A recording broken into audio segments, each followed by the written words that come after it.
وإلى عاد أخاهم هودا قال يا قوم اعبدوا الله ما لكم من إله غيره إن أنتم إلا مفترون يا قوم لا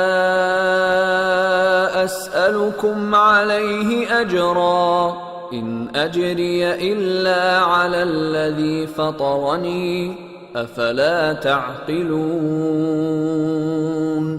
ويا قوم استغفروا ربكم ثم توبوا إليه يرسل السماء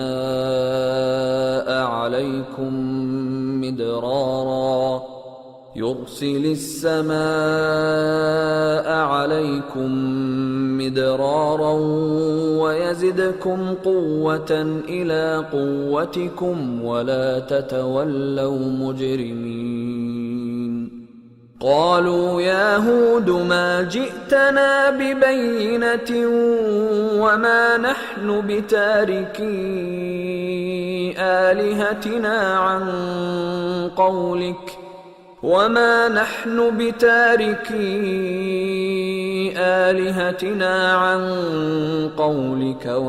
نحن لك بمؤمنين إن نقول إلا اعتراك بعض آلهتنا بسوء قال إني أشهد الله واشهدوا أني بريء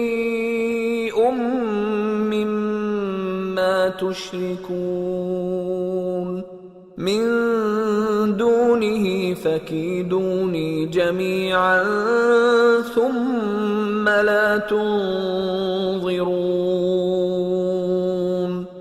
إني توكلت على الله ربي وربكم ما من دابة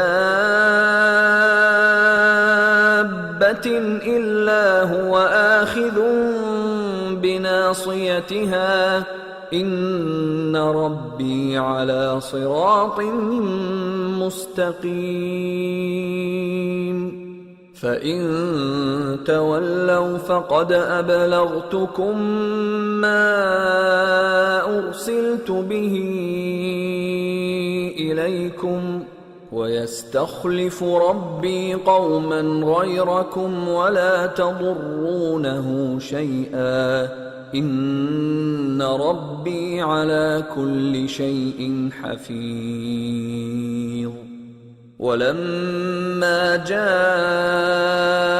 أمرنا نجينا هودا والذين آمنوا معه برحمة منا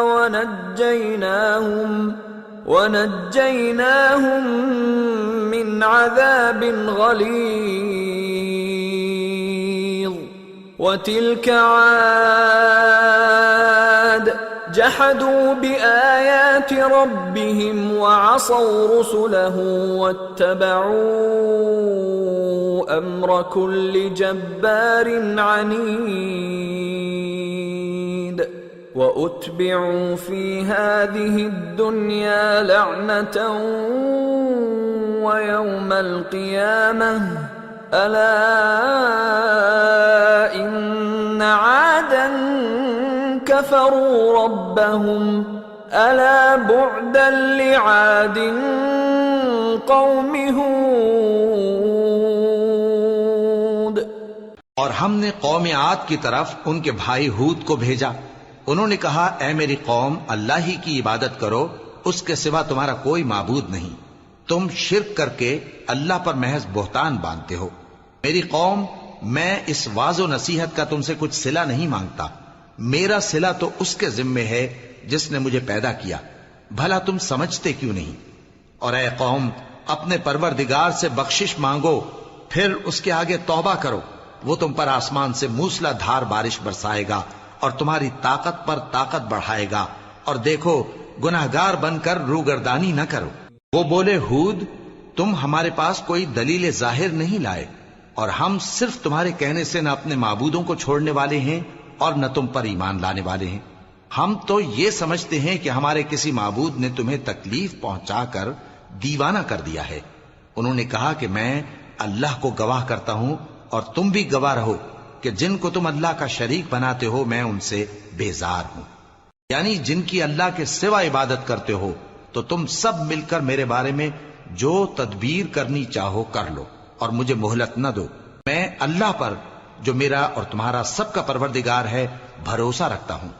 زمین پر جو چلنے پھرنے والا ہے وہ اللہ کے قبضہ قدرت میں ہے، بے شک میرا پروردگار سیدھے رستے پر ہے۔ اب اگر تم روگردانی کرو گے تو جو پیغام میرے ذریعے تمہاری طرف بھیجا گیا ہے وہ میں نے تمہیں پہنچا دیا ہے، اور میرا پروردگار تمہاری جگہ اور لوگوں کو لا بسائے گا، اور تم اللہ کا کچھ بھی نہیں بگاڑ سکو گے۔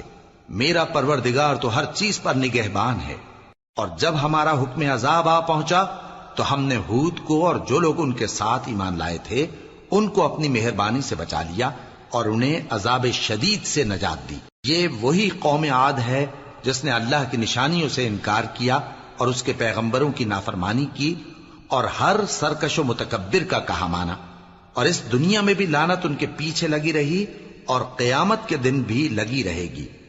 دیکھو قوم عاد نے اپنے پروردگار سے کفر کیا، اور سن رکھو قوم عاد پر پھٹکار ہے جو ہود کی قوم تھی۔